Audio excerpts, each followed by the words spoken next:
Okay, so I think I'll go ahead and get started. Thank you all for joining us today. My name is Sarah, and I'm the Education Specialist at the Midwest Grape and Wine Industry Institute. This month's Lunch and Learn is focused on oak toast levels. I will describe each level of toast, including the chemical changes that form as the oak is toasted, and what this might do to barrel-aged wines.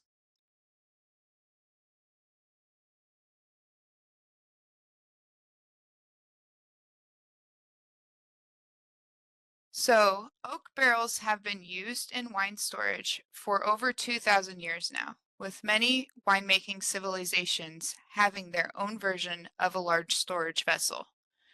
Romans used to use clay amphorae, but when they made their way north, they saw that early Celtic communities were using oak barrels for storage due to the availability of wood. Interestingly, though, toasting is a relatively new concept for barrel production, with no mention of it in texts prior to the mid-1800s. Toasting is essentially heating the barrel to change its composition. This is done with fire and steam. The sensory changes that come about are due to the four main components being broken down: the cellulose, hemicellulose, lignins, and ellagitannins.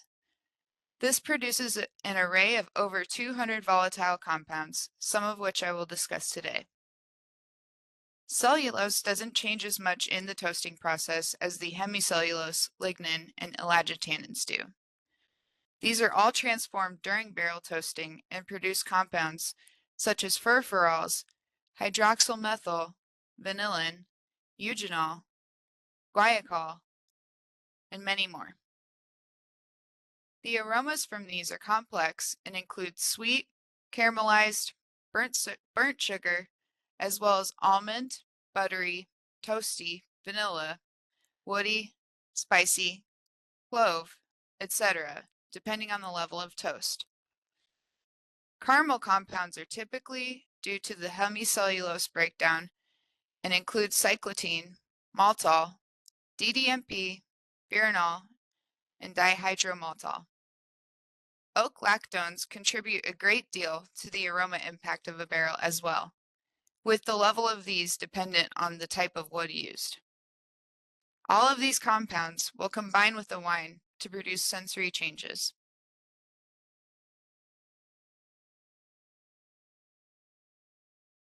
So there are four general toast levels that cooperages tend to follow: light, medium, medium plus, and heavy. Generally, as a barrel is toasted further, expect to see a decrease in tannins and oak lactones, and an increase in other compounds up to the medium or medium plus toast levels, where many of these flavor compounds will degrade or be at a lower level once you get to heavy toast. There's no industry standard for what each level of toasting means, although there are many barrel manufacturers who have perfected their own methods. There are several ways to control barrel toasting and other processing to tailor the flavor to what is desired specifically by a winemaker. I will now go through each of these levels. So, a light toast barrel is going to generally be heated for about 5 minutes at an inner surface temperature of 100 to 150 degrees Celsius. Very few of those hemicellulose lignin degradation byproducts are produced due to this very brief heating period. These barrels retain much of their natural wood flavor and aroma, as well as some green and astringency. You won't get much in the way of vanillin or those other toasted compounds as I mentioned, but you will get some of that coconut, fruit, or creamy aromas from those oak lactones that are found naturally in the wood. The amount of these varies depending on where your oak is from, and American oak generally has more of these than European, and these are revealed further as the lignin is broken down, but do degrade or are overpowered in more toasted levels. These barrels will have the highest concentration of ellagitannins, which are the tannins that are naturally present in oak. These are hydrolyzable and progressively broken down into ellagic acid by the toasting process. Generally, these barrels that are lighter will offer more of that tannic astringency, but will not have much for furfurols, vanillin, or other aldehydes, which are formed as the oak is heated and components are broken down further. These barrels are suitable for wines that benefit from a lot of tannic structure and have the potential for aging for a long time. A medium toast level is typically a 15-minute run with an inner surface temperature of 150 to 200 degrees Celsius. This will start to cause the thermal degradation of lignin to produce those phenolic compounds such as vanillin, syringaldehyde, and other aromatics. The hemicellulose begins to break down as well to generate furfural and other related compounds, which contribute to a roasted vanilla, slight nutty, and caramel aroma in the barrel. Maltol will also form when the caramelization of sugars found in the hemicellulose. 2-hydroxy-3-methyl cyclopentanone is formed as well and will add additional toasty note. Generally, a medium toast barrel will have the highest level of all of these compounds. As the barrel is toasted, the ellagitannins begin to hydrolyze into ellagic acid, which is at its highest level in a medium toast barrel. Ellagic acid does not generally impart that tannic astringency, but will provide that protective antioxidant and color stability effect. Again, a medium toast level generally has the highest number of aromatic compounds and is balanced between the sweet toasted characteristics while still having a higher level of tannins, allowing for these to have a versatility in use. The moderate heat exposure reduces some of those ellagitannins, resulting in a lower level compared to light toast barrels. This contributes to a smoother mouthfeel and more integrated oak influence.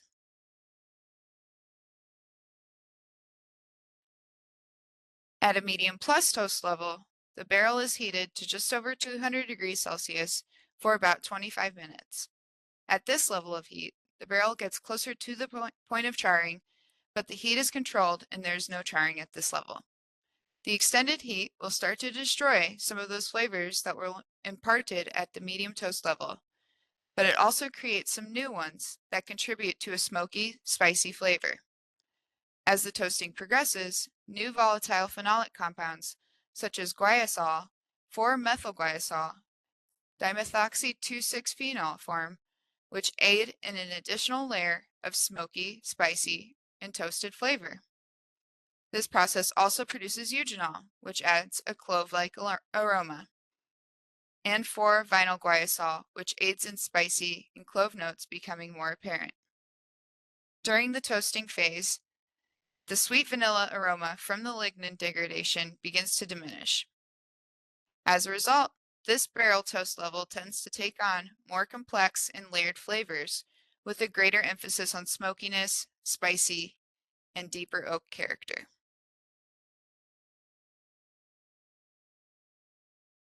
As we get to that heavy toast level, the aromatic aldehydes like vanillin and syringaldehyde are largely broken down. This means that heavy toast barrels provide much less spice and vanilla than those in medium to medium plus. The ellagitannins are also degraded more rapidly. Furfurols, which give that caramel almond character, are decreased significantly. The phenolics are also limited. In general, wines that are heavily toasted barrels will have more of that smoky, spicy, tar-like aroma. New volatile phenols are formed by the breakdown of lignin, further creating those bacon, smoked meat, spice, tar-like, and smoky aromas. Creamy coconut oak lactones are further decreased, but traces can still be present, especially in American oak. The surface will begin to develop cracks as the heat dries out and fractures the wood. These are 600 to 700 micrometers deep and will allow for some compounds that are not ordinarily extracted to become available. This will also increase oxygen permeability, leading to quicker oxygenation of the wine. As charcoal can decolor and remove aroma from the wine, those that are charred are not desirable for wine, but are great for bourbon. Some new compounds form from heavy toasting and include tarry, smoky, bacon-like aromas. Heavy toast will result in rapid degradation of tannins, oak lactones, furfural and vanillin, and volatile phenols. Essentially, heavy toasting will remove some of those aromas that were built up in the medium and medium plus toast levels. So the chemical changes that occur as oak is toasted are thanks to pyrolysis and thermohydrolysis. Pyrolysis is defined as thermal decomposition without oxygen and is the primary chemical reaction. Thermohydrolysis is thermal degradation in the presence of moisture. The moisture aids in breaking down the hemicellulose and lignin in the wood, which allows the heat to penetrate more deeply and evenly. This prevents excessive charring on the surface and ensures that the chemical transformations occur throughout the wood. Lignins are complex polymers that, as mentioned previously, are one of the main compounds in wood. These act as the glue that holds cellulose and hemicellulose together. When these degrade as the barrel is toasted, they begin to create those volatile phenolics such as vanillin, which is the most common byproduct of lignin breakdown and imparts that classic vanilla flavor.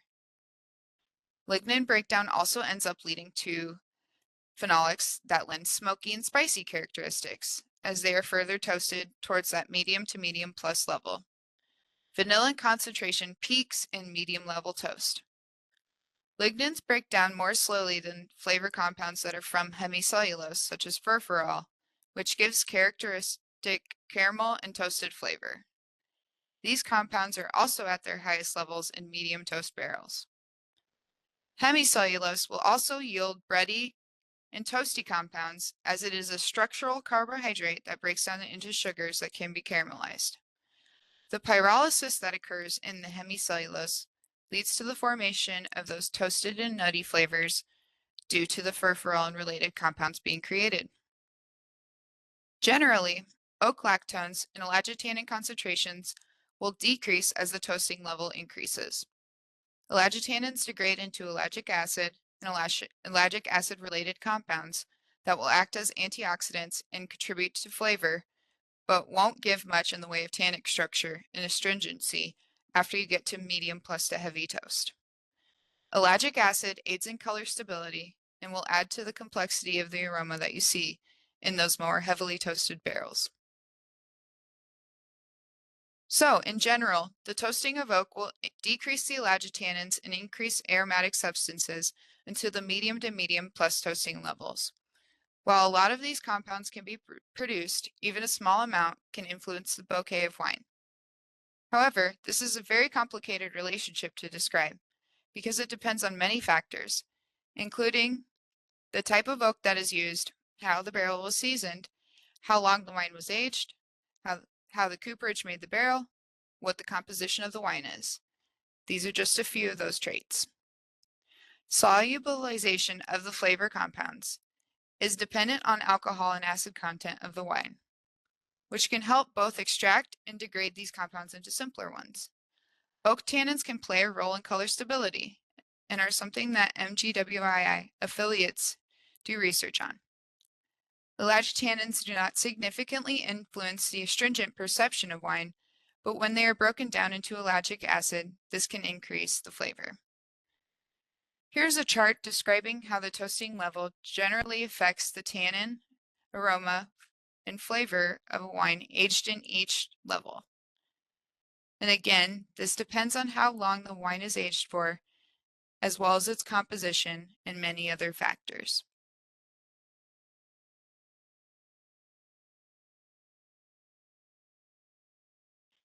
Next up, I'd like to briefly touch on a comparison of the two most common types of oak used. American oak is usually Quercus alba species, although there are some other variations of white oak used as well. American oak typically has higher concentrations of oak lactones as mentioned, which are phenols that contribute to the oak coconut woody flavor. American oak typically can produce more vanillin because it usually has higher amounts of lignin. European oak species, Quercus robur and sessilis to be specific, generally have a higher concentration of elagitannins and coumarins in them. Coumarins contribute to a bitter taste in the wine. They, however, generally have more extractable compounds in them to begin with as compared to American oak. Their finer grain structure means that wines aged in European and French oaks will take on the flavors of the barrel more gradually than in the case of American oak. Despite this finer grain structure, however, French oak is typically considered to be more oxygen permeable. However, American oaks have been found to have a slightly higher oxygen transfer rate, which can be attributed to barrel construction among many other factors. This is all entirely dependent on what oak is used, as it does vary across species, so please keep in mind that these are generalizations.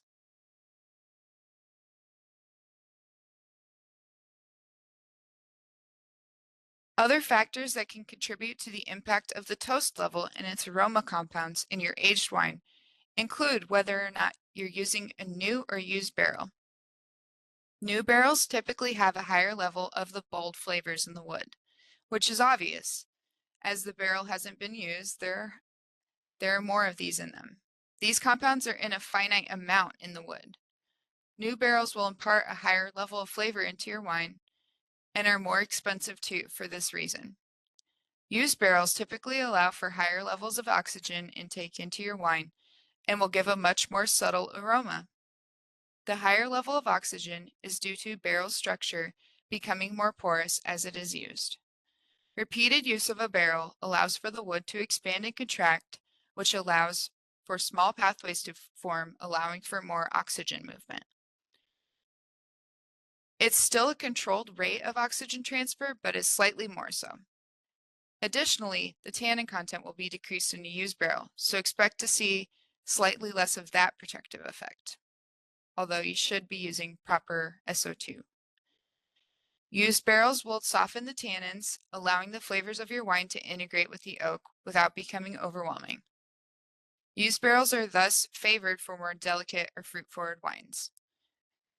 Oxygen is to be expected to be imparted into your wine as it ages in a barrel, and it's crucial to remember that barrels are an active vessel that contribute to added complexity. They allow for microoxygenation, which can be a good thing when forming new components in the wine matrix. Water and alcohol are going to evaporate very slowly out of the barrel, which again is necessary and a typical part of the aging process. The elagitannins in the wood, and especially SO2 in your wine, will aid in protection.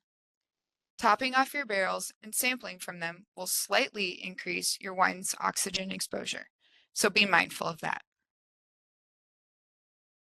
There are many other factors that impact the oak aroma that's imparted in your wine, including other processing steps that the wood went through not mentioned already. Size is also an important consideration for your barrel. Smaller barrels, for instance, will have a higher surface area relative to the volume of wine that they hold. Thus, wine in a smaller barrel will have more contact with toasted oak, leading to more intense extraction of these flavor compounds. Now, I would be remiss if I didn't briefly touch on oak alternative products. These are a great option for winemakers as they impart flavor much more rapidly and are cost effective. Generally, these products will have a less complex aroma and flavor outcome that will be imparted on your wine. This is because each level of toast produces different compounds in the barrel and at certain depths of the wood. This also means that you can select for desired oak aroma attributes and have more control over the imparted compounds. Experiment with blending different types of oak chips together to bring a new complexity to your wine. These are, again, very affordable and work much more rapidly, and you can control for which compounds you desire in your wine. But be sure to use them during fermentation or pre-soak before you put them in your wine to avoid oxygen uptake. Ortega Harris and colleagues found in 2010 that there is no discernible sensory difference between oak chip use and aging of a wine in a new barrel for about 3 months. So if you'd like to add complexity to a young wine, this can be a great alternative. So with all that said, the toasting level of a barrel for wine is all up to you and the goals that you have for your intended wine profile. As a general guideline, medium toast barrels are safe. It's crucial to balance what the wine needs with what you'd like to see it become. If you want a significant amount of tannin very quickly, for example, chips might be a great option. If you'd like the oak lac tones to come through, then a New American barrel could be for you. Typically, Iowa red wines lack tannin structure, as I'm sure we're all familiar with. Marquette wine has only about 50 milligrams per liter of tannin, according to Rice and Team's publication from 2017. Marquettes and other reds do, however, have some great fruit-forward flavors and moderate acidity. A medium to medium plus barrel would do well in balancing the characteristics that make our wines unique while adding some color stabilization without overpowering on those smoky traits that heavy barrels provide, or big tannin that light toast oak barrels can impart. A delicate profile, such as the ones that winemakers in the Midwest work with, may not do well with a lot of oak. Blending used in new barrels, using oak alternatives, or aging for a brief period can solve some of these issues for you. And again, this is very subjective and up to the needs of your wine, what your consumers desire, and what you'd like to see in the final product. And remember that oak barrels are active vessels, and your wine will transform as it sits over time. Oxygen will permeate slowly into your wine and is affected by how long the wine sits. This will allow for added complexity and is all a part of that aging process.